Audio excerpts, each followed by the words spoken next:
The S&P Global Award for Economic and Business Reporting goes to Annie Todd from the Craig Newman Graduate School of Journalism at CUNY, presented by John Pike, Head of Global Divisional Communications at S&P Global Ratings Communication. And he spent last summer covering, among other stories, a memorial in Sarajevo for victims of the 1995 massacre. She's fluent in Italian, proficient in French and Spanish. Annie has an OPC Foundation Fellowship at the Associated Press in Johannesburg.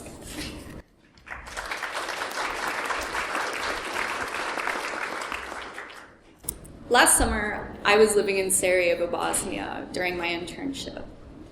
The day before the remains of 34 victims of the Srebrenica genocide were to come through town on their way back home, my editor sat me down and told me a story.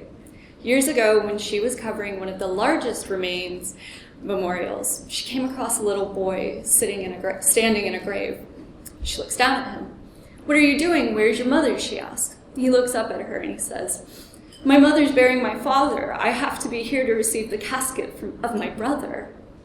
That story, along with what I witnessed during the memorial, shows how visible the scars of trauma 25 years after the genocide still are. But 25 years after, a Nobel laureate has been awarded a Nobel Prize in Literature, even though he is a known Srebrenica genocide denier, saying that the Bosniaks killed themselves and blamed it on the Serb army. We have a recently published book humanizing one of the butchers of Bosnia to the point where the author actually allows space for his excuses for the genocide.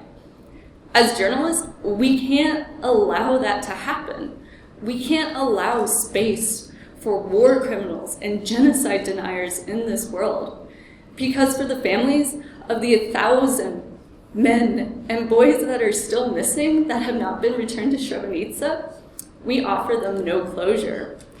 If we allow genocide deniers into a space, we're complicit in an erasure of history.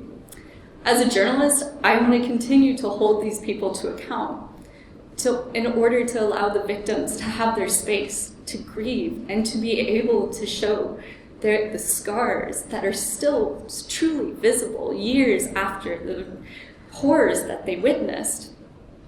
I look forward to going to South Africa this summer with the AP to continue my reporting on generational trauma in apartheid, and also look very forward to my future as a journalist. Thank you.